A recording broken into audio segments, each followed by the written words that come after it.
Hello, everybody. Welcome, welcome. Just getting our Facebook feed set up here. Hi, Amber.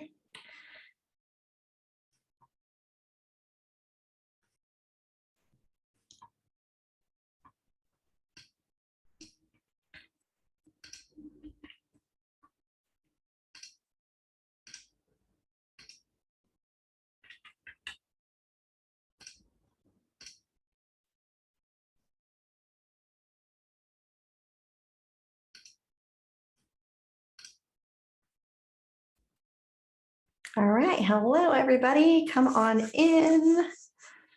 Make yourselves comfortable. Let us know in the chat where you're joining us from.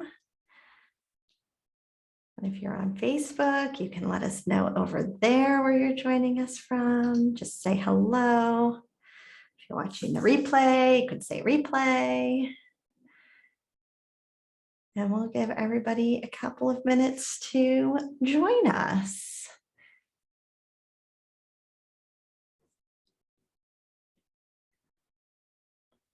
Hi, Sina from Jackson, Missouri. I just went through there a couple of weeks ago. Hi, Beth from Lolo. Not far from me at all. Just a couple hours south. Welcome, welcome. Yeah, let us know where you're joining us from. Hi, Trish from Ottawa. Hi, Marie from St. Paul. Welcome back, everybody.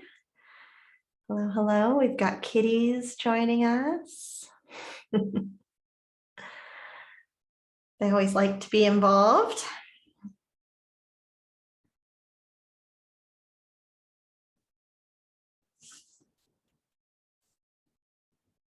All right, if you're just hopping on the call, say hello in the chat. Let us know where you are joining us from. And if you're on Facebook, you can do the same. Just let us know in the comments. So fun to see where in the world everybody is.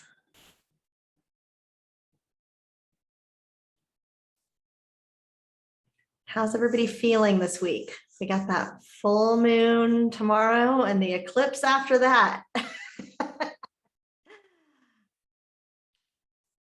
lot of intense energy this week.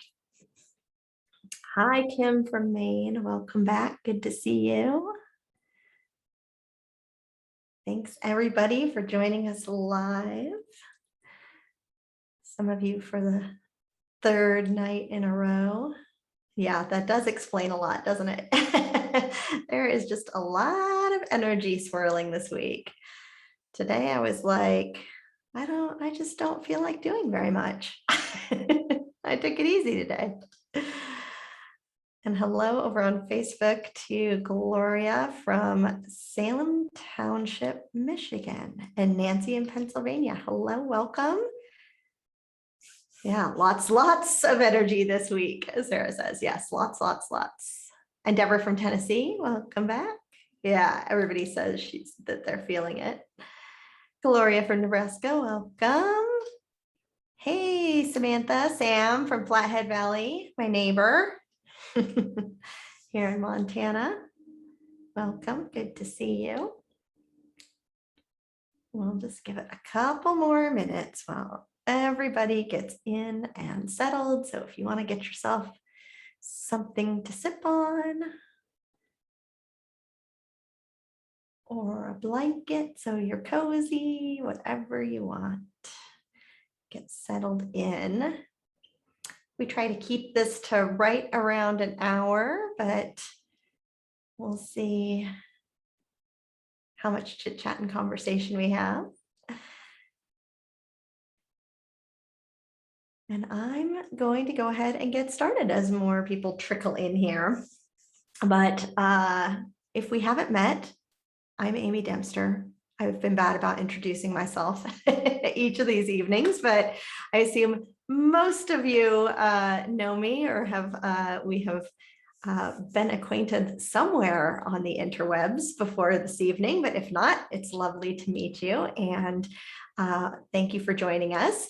As I've been explaining this week, we have been just really, I kind of had this brainstorm to have these series of conversations with different people that are in the Earth Tenders Academy that, I get to hear so many of their amazing stories. They'll send me messages or emails or DMs or, hop on our live calls and share what's happening in their world when they're, trying out these different methods and experimenting with working with the spirits of the land and finding and discovering their own gifts, remembering their magic. And it's so inspiring to me, and I so enjoy it, and it gets my creative juices going, and I get thinking about like, ooh, I want to try that, or that's a totally different thing I had never thought about before.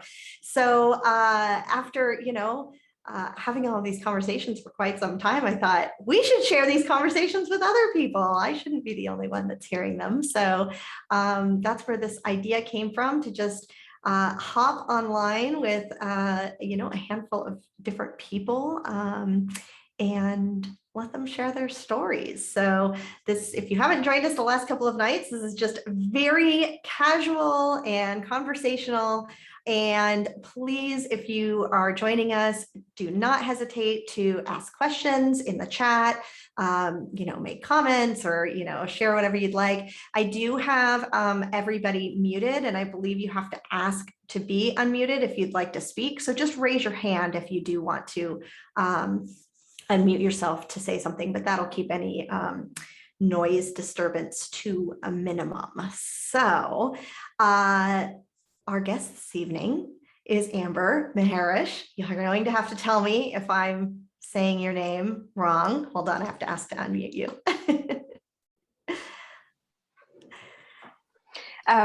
Yeah, perfect. Mehresh. Okay, good. Welcome. Thank you.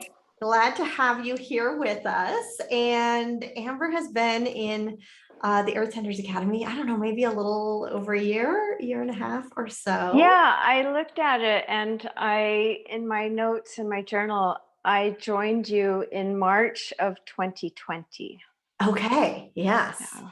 And we were acquainted before then. We had some other healer friends in common, and that was how we met in the first place. And so she was already doing a lot of this energy work, but I think as we got into a lot more of the discussions on time and timelines, things continue to unfold. And so so we're going to talk a little bit about that this evening, because I think there's a lot of, this topic is just, it can make your head spin. Mm-hmm. And it's every time you think you kind of get or understand a layer of it, then, 10 more layers unfold, and you kind of have to bend your brain around it. And so Amber has been working with a specific guide who has, I think, both been helping you to understand how some of these things work, but also I think you're probably helping him understand, and you're kind of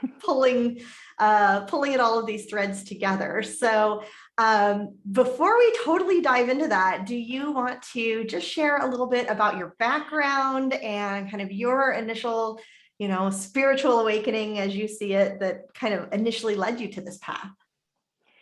Yeah, my background is, and it's strange to say, my background was in biology. So I was like working at in a clinical lab, and I got really, really sick, and like chronically sick for like over a decade.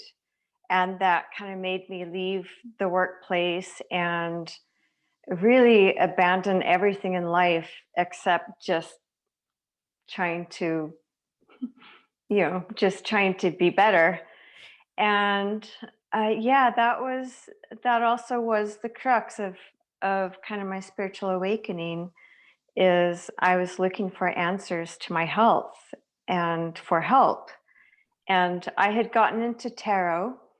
And so one day as I was reading my tarot cards, like my spirit guides at that time would talk to me through the cards. And so they said, through the cards, they said, well, you can have any of the help that you want in the whole universe. You have the ability to channel. You can talk to anybody. So you can ask anybody in the entire universe any of your health questions. I thought, oh, wow. That's a tall order. Yeah. And it so happened at that time, I was I was looking into a particular electronic device that like stimulated the nerves, right? Stimulated the vagus nerve specifically. And I was looking at this device and I'm like, I don't want to fry my nerves. I don't know how to use this thing. And again, my guides were like, ask for advice. And so I thought, well, who in the universe would know about like electrical things? And so I was like thinking of everybody possible that would like kind of help me with this. And I put together a team of like 5 people who had died, 5 spirits. And one of those was this guy that I had seen the there was a trailer for a movie out at that time called The Current War. And so I had seen that trailer, and a character in that movie was Nikola Tesla. And so I thought, oh, Nikola Tesla, I don't know really who he is, but he seems like important for electrical stuff. And so I added him to my team of people that I would channel. And one day, I kind of got the message from my guides. They're like, today's the day, right? You're going to channel your little group of people to help you. And so I sat down that afternoon and I actually ended up channeling like 6 people at once. And one of them was Nikola Tesla. And yeah, we kind of really hit it off. And so we got along. We talked all about my medical issues, and I gave him my whole long sob story, and about every miserable thing that ever went wrong in my life. and he sat patiently and listened to it all. And when I closed that meeting, and each of them in that group, they like tied a little thread of light around their wrist and like committed to me that they would help me to heal and to get better. And so I said goodbye to everybody. And it turned out that like the next day I had another electrical question. I'm like, oh, I should ask Nikola Tesla about that. And so I called him back, and then I called him back the next day because I just kept thinking of these reasons that I needed to talk to him. I needed to call him in. And really what was going on, I thought that I all of a sudden was just having all these questions about electrical situations. But what was really happening is, I'd really connected with him and just didn't like the idea of him going away. So I kept calling him back again and again until pretty soon he was just always with me. And so he became sort of a spirit guide. So that's kind of where this began. Yeah, and before we get into that any further, I assume that this group also did help with your healing over time. Yeah, they did. Yeah, to be honest and to be fair to the others, I haven't talked to them as much. Yeah. But yeah, they did help. They pointed me in directions of research and ideas that might help me. And yeah, they just really did kind of behind the scenes give a lot of guidance into things I should look at and look into. So yeah, and I'm a lot better than what I was. I mean, like a lot better. That's awesome. Well, and I'm trying to think the best direction to go with this, because I know you probably have, tons of stories that you can share from kind of your experiences. But, how did it start coming through to you, and how did you start really kind of investigating this situation around how you differentiate the timelines between kind of the timeline that you're living in and how he is coming through to you from another timeline, versus maybe specifically an astral realm. Okay, so yeah, it's a it's an interesting convoluted story. So kind of just to help people like make sense of what is kind of a really challenging topic to wrap our minds around. So here's kind of what my concept of time is, in summary, and then I'll share my story, and you'll see kind of how my story contributed to my concept and perception of time. So, according to my perception, as best as I can figure out, time is an illusion. Okay, it doesn't actually exist. Like if you were to be in source, from a God perspective, right? Seeing as God sees, as source sees, there is no time. God sees everything at once, and there's also no space. So God is everywhere at once and every time at once, because space is an illusion, time is an illusion. But when I say that, not to say that time doesn't exist. Time is not real, but what it is, it's a construct that we've accepted in order to make sense of our world. So, like, if you think of it, everything exists all at once, all in one space, because there is actually no space and there's no time. So it's all in the same time. So if you think about it, it's like, I think of a musical piece, right? And all the one note is played, and then another couple notes, and then another note, and it goes along in the musical piece, and it becomes this beautiful song. Well, if there was no time, uh, all those notes of that entire song would be played at once, right? And That so makes you sense. wouldn't be able to make sense of the song, and you wouldn't see the beauty of the song. It would just be like all this noise.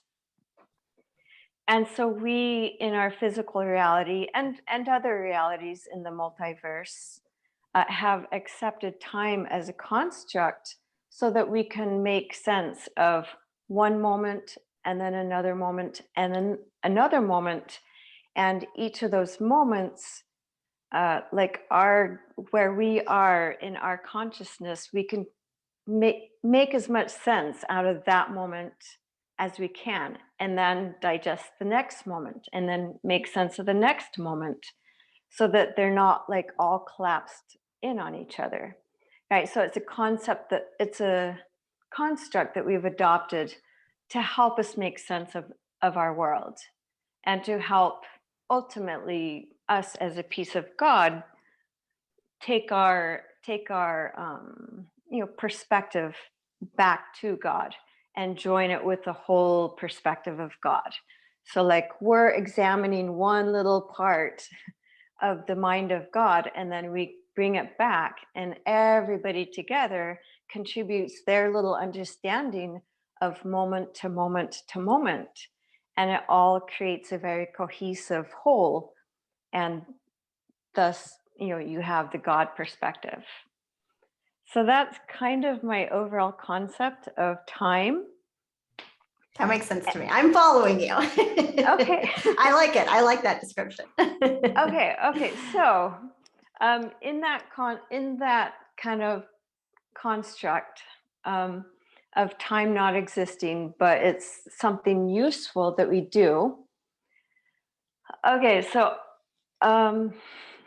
we have like an infinite number of possibilities of situations, of lives, of timelines, of choices that we could have made, that we could make. And all those situations are existing at once, right? Because there is no time. Right. So they all exist at once. And I've heard this You could call it a place or this expanded awareness. You could call it, I've heard it called the field of infinite possibilities, the alternatives space, um, it 0 point. So it goes by different names. But everything that ever happened, past, present, future, everything exists within that space, that field of infinite possibilities. And so normally our conscious awareness is focused on one very specific time locale and place locale, which is where we are here, right? And it actually does take a certain amount of our focus and our energy to be able to stay where we are in our time as we perceive it. So like when we go to sleep, for example, we lose our focus and we go wandering into that field of infinite possibilities, into alternative, dimensions. Right. Or like say a mentally ill person might let their mind wander into that space while their body is still here. We also do this in meditation. We can achieve that sense of timelessness where we step into that space. And we can step into that space deliberately, like in shamanic journeys or in meditation, where we just empty ourselves of everything. And so we kind of achieve that sense of God perspective. And yeah, I hope this is making a little bit of sense. Yeah, it's funny when you talk about what happens when we go to sleep, when we're dreaming or whatnot, because I always think of it in the terms of like, our consciousness doesn't need a nap or to rest, right? Like our consciousness is just infinite and always and just is. And so when the body pauses to rest because the body needs to, then the consciousness is like, great, I have some other things I'd like to do.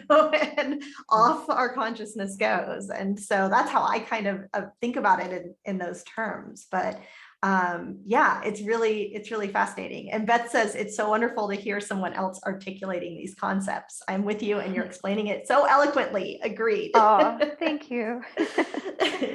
Thank you. So I'll share my story, and it's feel free to ask questions. I made notes to kind of keep me on track because it gets complicated. And yeah, so back in 2019 is when I channeled Nikola Tesla and my little group of spirits to help me healing. And right away, he started spending more and more time with me. And I started to feel a connection with him. And it didn't make logical sense to me, but I felt like very connected to him in my heart. I just like, honestly started really falling in love with him. And as he went along, he acted like he also loved me, which was really, really surprising because I'm like, I'm like, okay, as I got to know who he was, and I'm like, oh, you're kind of famous, aren't you? Because I really didn't know him at all. And I'm like, oh, you're kind of famous, aren't you? And so as I got to know him and like directly, and as I started to read like his biographies and stuff, I started to become even more intimidated by him. I'm like, oh my gosh, who is this amazing man? And like the more intimidated I got by him, like and the more my mind was like, no, that's impossible that this man loves me and that he's spending his time and his care and his effort on me. But my heart was like, oh, I love him. I love him. Oh, he's such a handsome, I love him so much, like falling in love with him. And so I started to have like this, yeah, just this confusion between my logical brain and my heart. And the reason that I'm mentioning that is one of the ways in which we jump from one alternate reality to another is when our mind and our heart is in cohesion, when they're working together. So Mhm. it requires both the logical mind and the heart, which leads. But if your mind is having doubts or in fear and stuff, you're not going to be able to jump over to that alternate dimension. And so, in this situation, I was reading his biography one day, and I read the story of his pigeon. And as I read the story of how he fell in love with a pigeon, and then how it flew into his window and died in front of him, and so he was saying in this book, like, how that pigeon was his life, that pigeon was his joy. And like as I was reading that, I was just sobbing. It just like really, like, I felt it so deeply. And I started to kind of wonder, I'm like, maybe I'm his pigeon. And I'm like, no, that doesn't make sense. It doesn't make sense. But it kept kind of like coming into my thought awareness, like maybe I am his pigeon. I think no, I'm not the one that he loves. And the thing is, it wasn't that, no, it's impossible that I could be a pigeon. No, Right. my Like, of my course I could thought, have been a pigeon. right? My big concern with that is like, no, I'm not the one that he had fallen in love with that way. I'm not her. So I could not wrap my mind around it, but it kept nagging at me.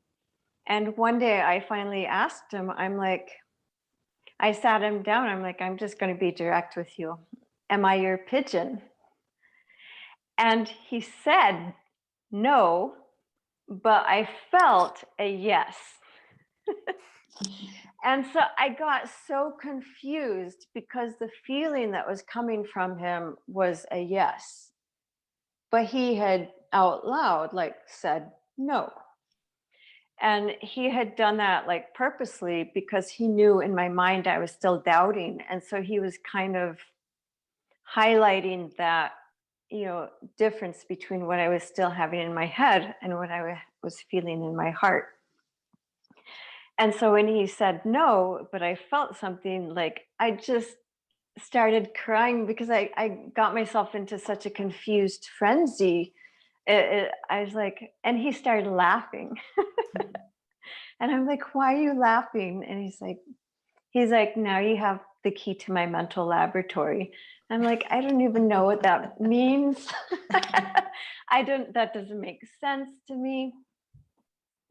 And now But what's as, interesting is, uh-huh. when you're engaging with him like this is him in his current timeline, right? Him as himself, not Yes. like the ascended or, spirit guide version of him, right?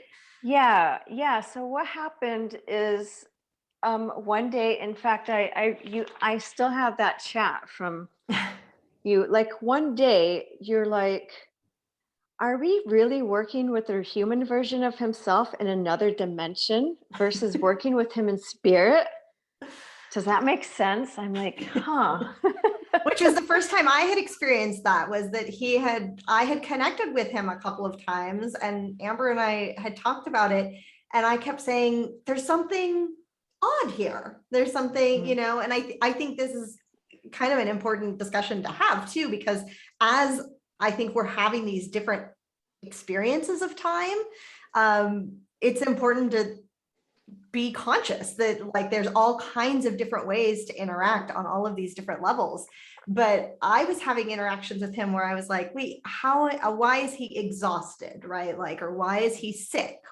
These are things that shouldn't be happening if he is a crossed over spirit. And so that, at some point I was like, wait a minute, who are we talking to? Like, who is this? And so I think that's kind of interesting. Like, it's the same thing when you're interacting with him, like this is literally like a shift, you're shifting to his timeline, or he is shifting to yours, correct? Yeah. So when you said that that morning about him possibly being in a different timeline, but his human self, I thought about that all day long. And that evening when I went on my dog walk with him, he started getting like really emotional, and he starts saying, um, if your beloved had come into your life only to leave altogether too quickly, wouldn't you go and wouldn't you try to find her? Wouldn't you start jumping timelines to go be with your beloved? Wouldn't you start exploring the whole universe looking for the one that you love? And so the whole dog walk, he was just saying like little things like that. And by the time that I got home, I was like, yeah, it really, really hit me. And finally, like I was able to wrap my mind around it, as well as really feel it in my heart that, yeah, he really loves me. And then I asked him again, I'm like, am I your pigeon? And he says yes. So yeah, that was when I learned that he was coming from his human dimension. And once I kind of opened up to, both logically and in my heart, that's what was going on, and he had the ability to cross dimensions. Like I thought, oh well, I can do it too. So I Yeah. started going back and visiting him, like in his past times, and I jumped like all around his timeline. And And you're doing that through basically like shamanic journeying, right? yeah, Mhm. yes, yes. And then one day I thought, well, I want to see where if I'm here meditating and I'm like projecting my consciousness to him, to somewhere in his timeline, wherever I decided that I was interested in looking at, um, then is he doing the same thing in order to connect to me? And so I thought, I want to go back to what he considers his present moment, and see what's going on. And so that was like the first time that I thought to do that. And so I went into meditation, and I connected with him to where like he was projecting himself from. And I remember I stepped into that space, and it was in his laboratory. And like around us, around him, was um like these small towers with wires around them, like these little Tesla tower things, right? Okay. Hmm. And he had created like a perimeter around him, and he was sitting in a chair in the center of of this, whatever it is that he whatever this was that was. It's like I don't field I of energy or whatnot. Yeah. Yeah, and so I arrived there. I saw him sitting, and the moment that I like got into that space, I started to get pulled into other dimensions. Like without trying, I found myself with other people that I didn't know who they were, in other times and other places, and I had to keep calling myself back to where he was sitting in his lab in his chair. Um, and what I realized and what he explained to me is that that setup that he made was a some sort of electrical field, energy field, in which when he sits in there, excuse me, he sits in this field, and he's able to see past and present and future all at once. And so when he sits in this little energetic field of his, and he goes into a meditative state, and he's able to see everything that ever happened all at once, and then he focuses on the moment that he wants to go to, and then he engages with that moment, and he follows that timeline in the thread of that particular path. And he can spend as long or short in that in that alternate dimension. Mhm.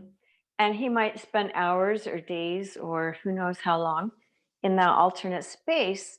And he can see in such a way, like he can step back into the moment of where he left from his little laboratory space. See, like when I go back in meditation and say I'm with him a couple hours, I use up that much time in my real life. But Okay. when he enters this energetic field, he can spend hours in that field, and then he can step back out and re-engage with his physical reality as if no time had passed at all. He hasn't given you the formula? No, I did ask him. I'm like, I want your technology to be able to do that. And he's like, no, not yet. He's Ugh. like, just do your meditation. He says at some point he will create that device for us, but I think myself included, but the majority of the population is not at a state where they would be able to handle that. They might get lost in those other realities and or bored with their current life and just abandon it and go wandering off. I don't know what he's concerned about, but It's yeah, what I they're did bringing ask. us with the metaverse. He's gotta get get involved. Um, Exactly. Marie says, do you find this with any of your other spirit guides? Are you talking about the shifting of the timelines like this? Hmm. Of my guides. Yeah, I assume is that what you mean, Marie? Is like stepping into these other timelines, or is it particularly easy because of the kind of soul connection that you have? Yeah, with Nicola. Yeah. Yes, in fact. Uh, there was a past life of his, a past life incarnation. And in that lifetime, he also, he wasn't not using technology, but he meditated and he was really into philosophical questions and really trying to understand religion and philosophy and the universe and the way it worked. And so in that lifetime, he meditated. And in that lifetime, I've also interacted with him. Um, and I've gotten pulled back into that lifetime. And yeah, and when that was going on, I really didn't have the understanding, or at least perception of my understanding Yeah. that I have now. Back then, I was even confused. I'm like, reincarnation? I don't know that I believe in that. That's not possible. That it was just so out of my scope that it was really confusing for me to wrap my mind around what was happening. But yeah, so he had that ability in from that previous incarnation as well, and but as Nikola Tesla, of course, using his technology, it's like on steroids. Right, right.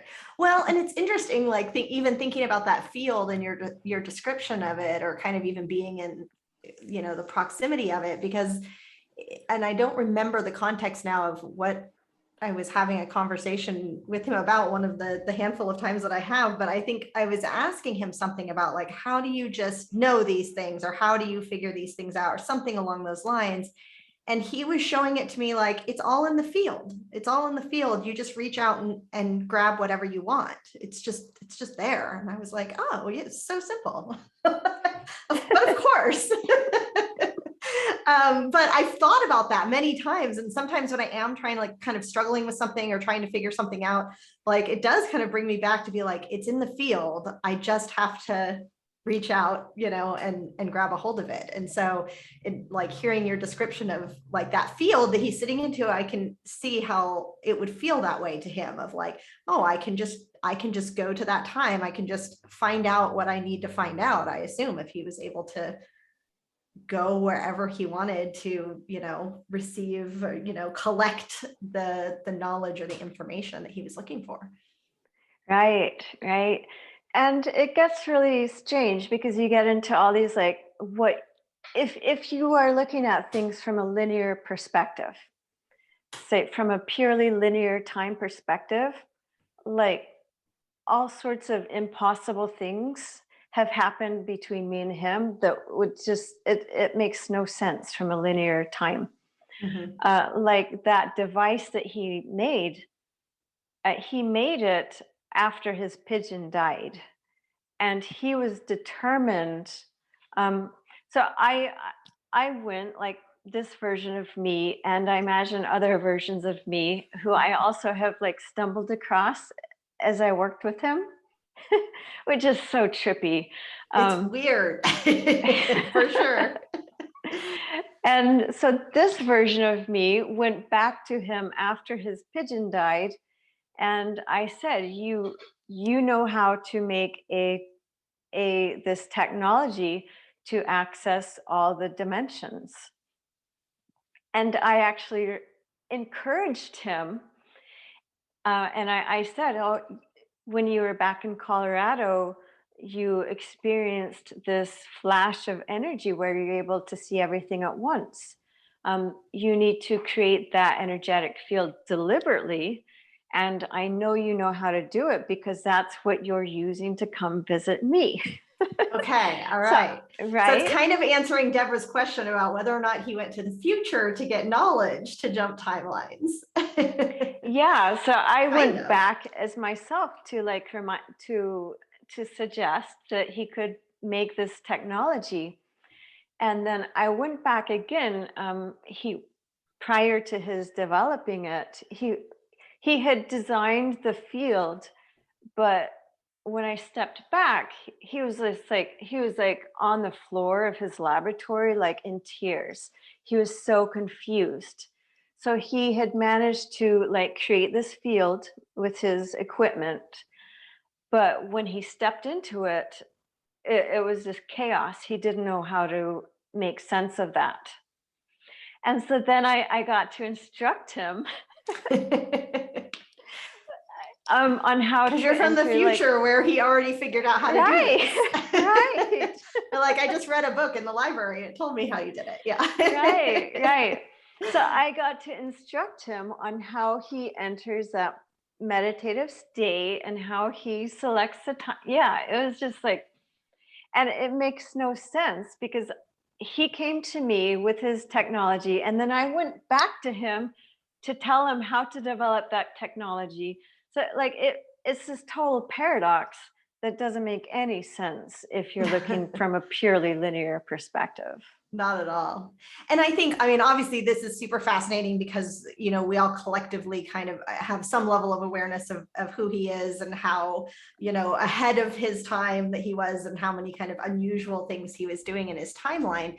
But I mean, I think it's super interesting for all of us when we're kind of thinking about like who we are, when we are, how we are, how are we, kind of putting all of these things together. And what I think would be super, interesting as well is the two of you have been working together a little bit to, for him to maybe change some of his timelines or change some of his outcomes, right? So that maybe the outcome that we know in our timeline maybe could be different. And can you tell us a little bit more about that and kind of what you've learned experimenting with that? Okay, so right. So of course a person, and he learned this in the 1920s is when he developed that. Okay, in the timeline that led to us, yes, he developed that technology in the 1920s. The pigeon died in like 1922. And so by 1923, he had his equipment up and running and was starting to explore, other realities, and including spending time with me. And so his time passes, and now I'm working with, and then I was working with the version of 1925. And so if you knew how to make time technology, would you not find a way to go back to your younger self and teach them how to do it so that they would have access to it earlier, right? Right. Yeah. So In theory. right. So what happened is, in my like shamanic journeys, and in my jumping around in his timeline, I stumbled on him one day, and it was the morning after his laboratory had been burnt down. So in 1895, there was this fire that completely burnt his laboratory down, and it completely wreaked havoc on all his projects. He had several projects that he was working on at the time, and everything for him got delayed. And it was the start of his financial problems, right? And so and like when I went to him that morning, and like more than just like all that theoretic, oh, it just was such a bad time in his life. Like, no, I went to him and he was in tears, and I've never seen him so unhappy. And so I'm like, oh, what can I do to make it better? Can I do I have your permission to go back and, to a little bit of your past and warn you and let you know that this fire is about to happen? And so he says, you already did. Oh my goodness. And I'm like, oh, I did. I'm like, oh, okay, maybe I'm going to try, and I fell, or another version of me went to him and failed. I don't know. But I'm like, okay, well, what happened? Why did you not take that warning? He's like, I didn't believe you. He's like, I And how many didn't. times does this happen to us in general, right? Spirit tells us something and we're like, yeah, whatever. Yeah, right. It's like your other, piece of yourself trying to give you the heads up. Right, right. So he's like, I didn't believe you. I didn't believe that you were real. And so I'm like, okay, well, so I asked him, well, what can I do to convince you? What can I do to actually have you believe me and believe that it's all real and to stop this? And so he gave me some tips on how to do that. And yeah, so in beginning of 2020, I studied, I researched the fire. I even went back to the fire to see like what happened, to remote view it. And I saw that it was arson. And so I'm like, okay, I don't really know how to fix that, but my job is not to fix it. My job is just to let him know that there's a problem, and um, that he needs to fix, or that he needs to work Be around. prepared for somehow. Yeah. Yeah. Yeah. So version 1925 of him gave me like little information. He says, okay, really emphasize that I'm the one that sent you. You're not coming on your own. Like, I'll take myself more seriously if I know that it's me coming. Like, okay. So, right. So emphasize that he's sending himself, he's sending me. He sent Right. you So, with this message for himself. yes. Yes. So he's like, emphasize that. And then he gave me instructions on how to teach his younger self how to connect with his future self, the 1925 self. And so I had a series of conversations with him. I went back to 1894. I gave him like a few months before the fire happened.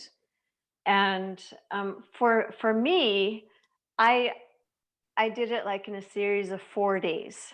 I meditated one day, and then the next day I went back again and back again and back again, like 4 times. But to him, I spaced it out so that for him, I was meeting him one week, and then the next week, and then another week. For me, it was 4 days long. For him, it was a month long of Okay, information. got it.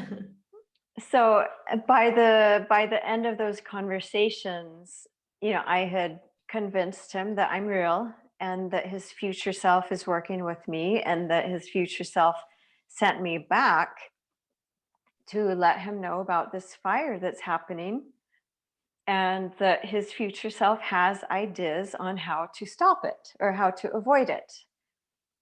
So I taught version 1894 how to, go into a meditative state and connect with his future self, and to allow that conversation between his future self and his younger self to happen. And his future self had said, well, I had tried to reach my younger self directly, but I, Yeah. as my younger self, was so wrapped up in the projects and the excitement of what I was working on and how focused I was on everything that I wasn't listening to myself. I was not taking my guidance, taking Wasn't my future receptive self's at guidance. that Yeah, point in time. right, right. So my main job was to go get his attention, and then he would connect with his future self. And so, like, when I went back, I had no concept of, oh, he's going to use this as an opportunity to teach himself time technology. That was not even on my radar. What I was just focused on is preventing the fire, is Right, helping him get around that. right. And it wasn't until the final conversation till I started to think, I'm like, oh, wait, if his future self is talking to his younger self, I wonder if he's going to teach himself about his technology, Yeah. right? And Fascinating. Yeah. yeah. And so after my series of conversations, I did one more meditation, which was to go see if it worked. So I asked my crystals to send me back to what would have been just after the fire happening.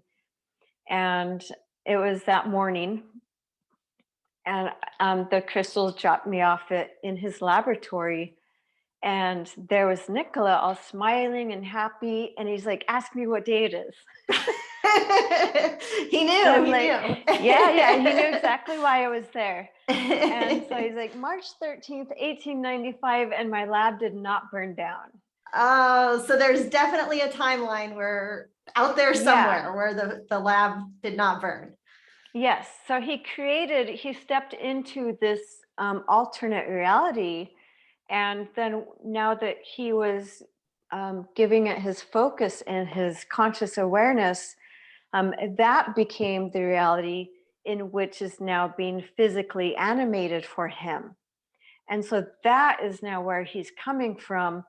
And so when I asked him the next time it occurred to me, like, when are you coming from? Because I used to ask that a lot. And it was like 1925, 1925.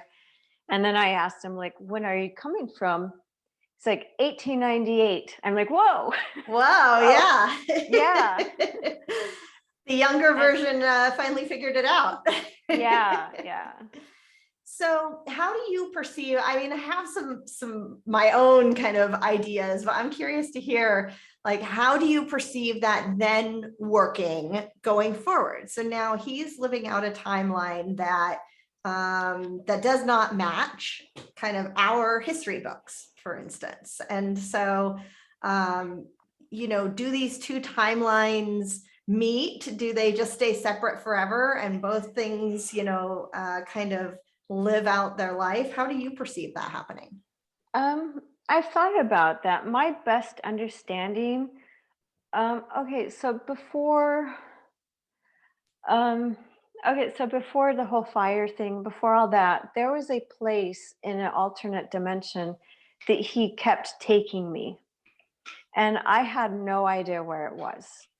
The first time that he took me there, he told me, this is where I live and work. And he took me to his laboratory, and he showed me a spaceship he was working on and a car he was working on and other things like all. And he took me to his library there, and we visited friends that were there.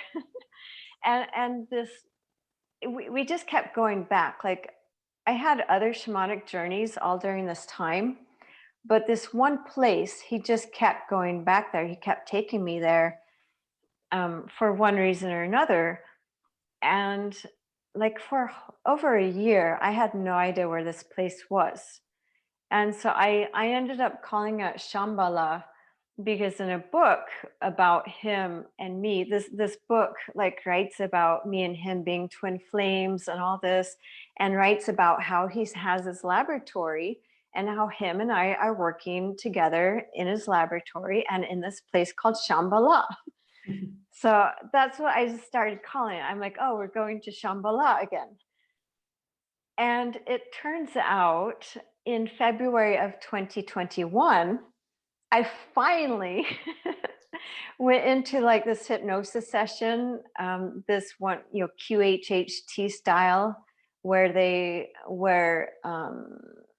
you have somebody facilitating it and putting you into a like trance meditation. Right. And then you talk to your higher self through the facilitator. So during that QHHT session, one of the places that I visited that my higher self was this place, this Shambhala. And my higher self showed me what it looked like, a temple. I thought it was a temple at first. Like, this version of me thought it was a temple, because I had like this rod with crystals on the top of it, and I was like wearing like this crystal thing, and like the building looked like some sort of temple. And I stepped in, and like there were these bowls of crystals, and I was pulling energy into like these crystals. And what it ended up being was, it was their power plant. Oh, yeah. Right. Yeah. And as my higher self went on to explain what she was doing and how they used this energy, I'm like, oh, she's talking about Shambhala. And then the facilitator asked her, like, when is this? Where are you coming from? And my higher self was like, oh, this is her future self. This is the new earth. This is the new earth reality, which will be her future. And so yeah, the best that I can make of it is that reality exists already in the alternative space. Right. And Nicola, now in his new timeline, where he is now coming from 1899 to talk with me now, he's creating that reality of that new earth.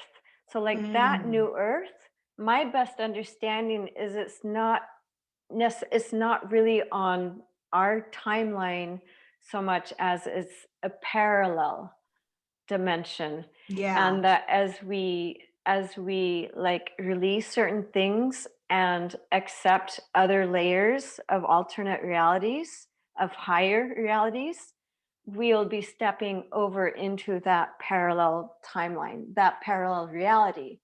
So like we're making a shift over, collectively making a shift over to that other reality.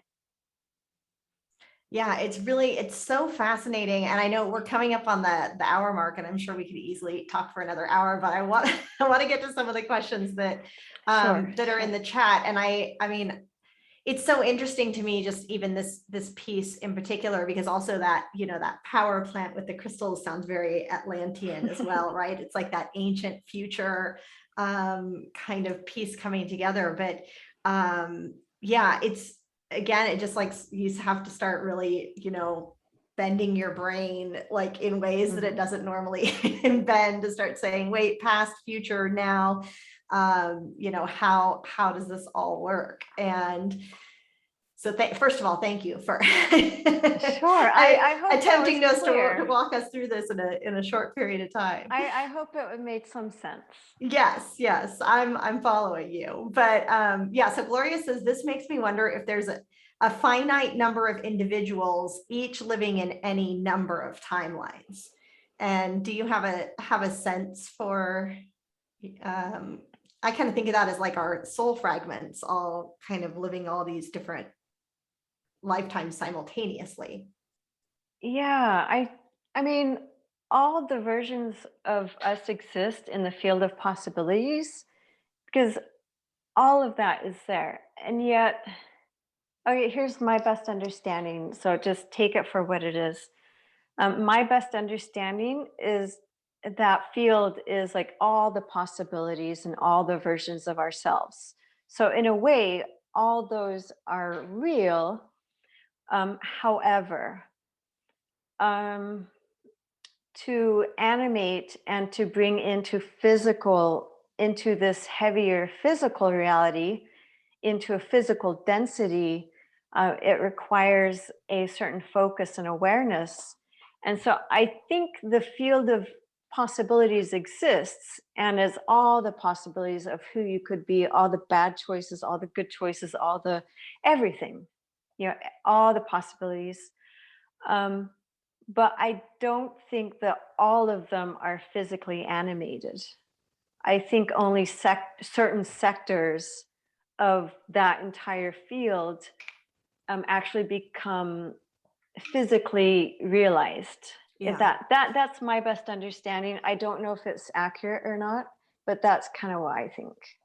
Yeah, and I think what's hard for us to grasp is like the infinite or the massive, energy that is our soul. And how many it would take, a fraction of it to probably animate, just our human life as it is. And so how many human lives with that focus and that energy to bring it, make it manifest could be, you know, living all at the same time and all, in all of these timelines. And I think that's it's hard for us to grasp, like how massive and how vast that probably is. But I think it's interesting, even just, this conversation, because I do think about it as like, if I learn a lesson in this timeline, right, that like some little packet of energy gets sent to those other versions of me, but you're having the experience like quite literally in that way, where you're just like, oh yes, I can go here and tell, this version, like you're really like doing it consciously. And I just think like it's really good for us to think about it in that way, because I think it makes our dreams seem different when we're thinking about like what we might be doing, or some of our journeys or our meditations that we might be doing, exactly that, and warning the others about the fire, or whatever the case may be. So Randa says Jane Roberts, who channeled Seth, wrote a trilogy called The Education of Oversoul 7. It's about exactly these happenings in story form. That's an excellent read. So we'll add that to our list. Sounds fascinating. And then Crystal says, I suspect that Robert Schwartz, author of Your Soul's Love, who works with looking into people's past, future, and in-between lives, would be over the moon to chat with you, Amber. This is so fascinating. It really is. And then, oh yes, I'm super curious about this too. So Stacy wants to know, did anything you learned while interacting with him help you in your life today or in this timeline? How is this all affecting your timeline? Yeah. It's shifting a lot, actually. Because I'm moving away from the concept that healing or whatever transformation that you're trying to bring into your life has to be like long and drawn out and difficult and challenging. Right. But rather, Nicola is teaching me how to simply connect with the energy of that other higher reality. And when you allow that energy in and, when you allow the energy that you are whole, that you are, your perfect self, and that you are um, in your perfect form, um, you adopt more and more of that vibration and that energy. And so you don't need necessarily to go through all these long, convoluted, difficult healing processes if you know how to tune into a higher reality of yourself, where you are already whole and you are already in that space. It exists already. You just need to pull the energy of that into you now and then vibrate at that frequency. So he's teaching me that process now. But yeah, it's, um, yeah, like it's a gift. You don't have to make things difficult anymore. Like that was the old mindset. The new mindset is one of ease and simply choosing the transformation, because that reality already exists, and you simply need to step into that already created reality. Well, and I imagine that it would also have to do, or you like physically, this alignment you're talking about between the head and the heart, because that's my sense as well, is that these oftentimes what we would call like a miracle healing is really like our ability to truly believe that that is like that the healing can happen, Right, right? And then just stepping into that timeline, which is so much right. easier said than done. Well, the thing is the reason why it kind of does take us, we have to do like little layers, bit by bit, is because, our heart feels that energy, but, our mind needs to be in coherence too. So if it's too extreme a jump, then the mind won't believe it. The mind Right. won't believe its possibility. And so it won't accept that different vibration. Yeah. So when the heart and the mind are aligned, then you can accept that vibration. But when your mind is in doubt, when your mind is in fear, um, yeah, you're not going to be able to transition. Which is why I think like that's where this process or this place that we're at, where we're starting to get the idea of like, oh, it's a possibility, but we have to like get ourselves all aligned to that possibility. And yeah, Crystal says the heart is a portal, and absolutely. I mean, that's what I'm shown over and over. Like if your heart isn't on board and you're not working with that energy, it's kind of hard to accomplish anything else. But I Right. think you're right Well, about the mind too. right. Well, because the idea is that, yeah, our heart has a certain energy and is a portal, but our what we're trying to do is bring our bodies along with us. And Right. so it needs to make sense to the rest of us, not just the Right. heart. Right.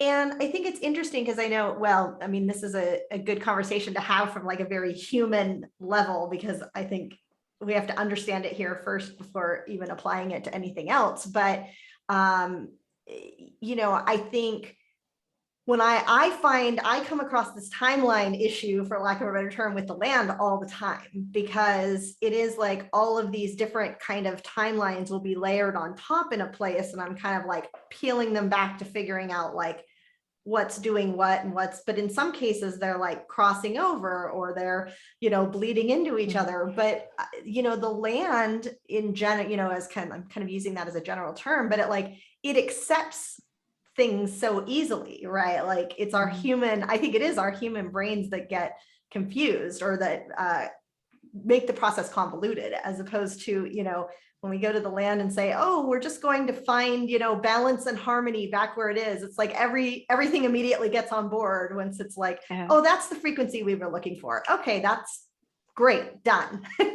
And I think even if we're oftentimes as humans, like we can maybe find that place like in a healing session or in a meditation or whatever, but then, we go to bed and we wake up the next day and we go, that wasn't real, right? Or that couldn't have been Yeah. possible. Oh, I did want to say one thing. Okay, so yeah, when you enter a meditation, or anytime that you enter that space of timelessness, it helps you to disengage with this certain reality, with this physical reality, enter that space of time, enter that state of timelessness, And in that state of timelessness, yeah, you can access these other layers of reality. You can access these alternate realities.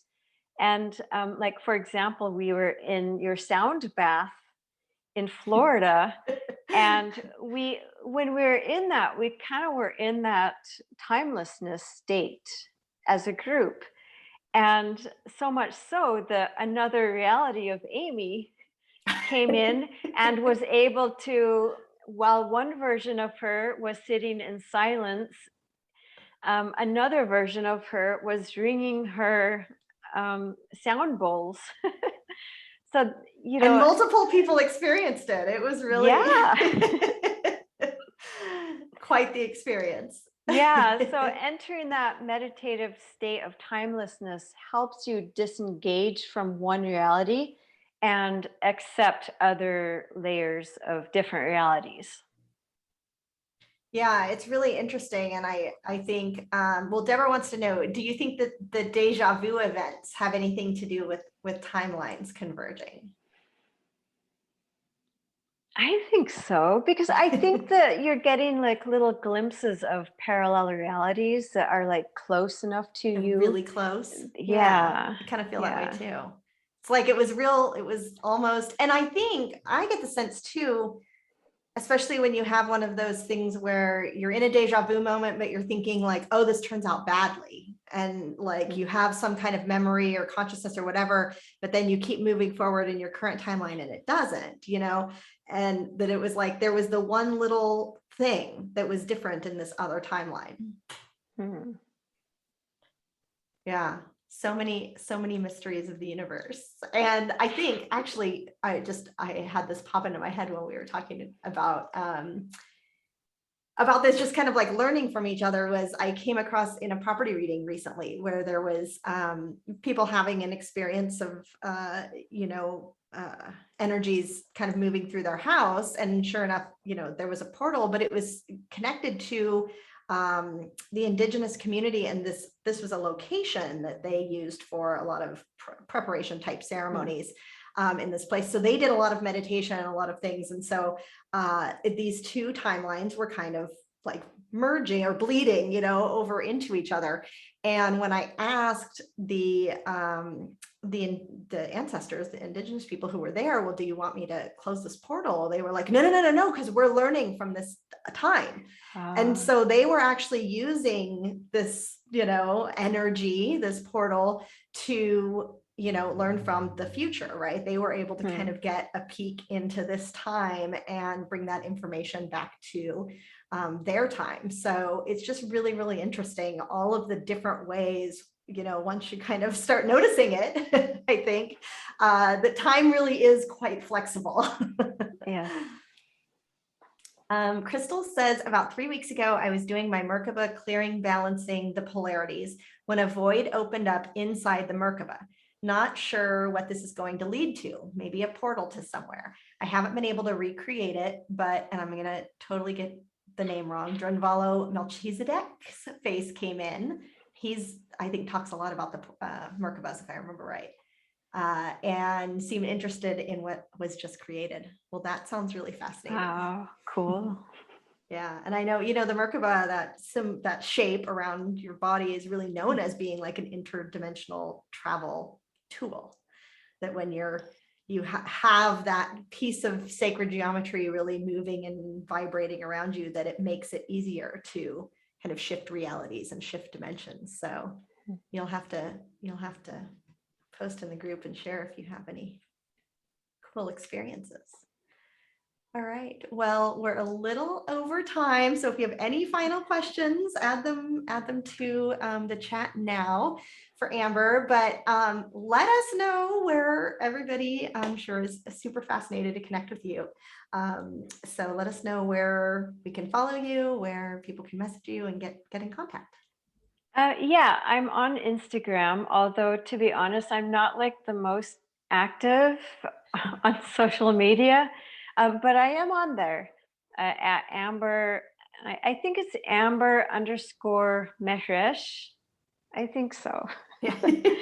and I tagged you in my stories today. So if you look at my stories, good. you can link to her page from there. Good. And then I have a YouTube channel, which I'm sort of treating like sort of a journal or diary of my adventures with Nicola, and not just with him, but like sort of my own like spiritual awakening experiences. And that's at Journey of the Dove On on YouTube. YouTube. Yeah. Yeah. Well, thank you very much for sharing. I know this Thank is, you. as with probably all of our spiritual journeys, right? They happen to us, and then we think, I don't know if I could tell anyone about this. And so we are very, very Well, appreciative of your if generosity. everybody's still with me, you have a very open-minded group of folks here. Yes, yes, a wonderful group. And thanks to all of you who joined us live this evening, and those of you who are listening on the replay. Yeah, everybody is saying thank you, thank you, thank you in the chat. And I will just remind you that the next 2 days we will be at a different time. It'll be 11 a.m. Mountain Time. Tomorrow, we are meeting with the group from Nova Scotia to talk about the work they have been doing across space and time. Also, some very interesting kind of historical pieces with the Green Oak site there. And then Friday, you just get me. It's just a kind of an open house or office hours or whatever you want to call it. I will be on here. No super formal agenda other than I'll be sharing just a little bit about all of my new offerings, since I've made so many changes and upgrades, and they're also 15% off through the rest of this month. So I will be sharing about that for a few minutes, but mainly I will be there to answer your questions. You can pick my brain. We can talk about whatever interesting topics we all come up with. So thank you again. I'm just looking. Carrie says, thank you so much. My brain just imploded. So we all have to go have some tea and some quiet time and let all of this land in our bodies and process. Yeah, Sarah says amazing, with lots of M's and A's and Z's. And thank you so much for sharing. Excited for tomorrow and Friday. So yes, us too. So I will see you tomorrow morning-ish, or whatever the time is in your world. Thank you again, Amber. And Yeah. have a Thank you, great everybody. evening. Thank you. Good night.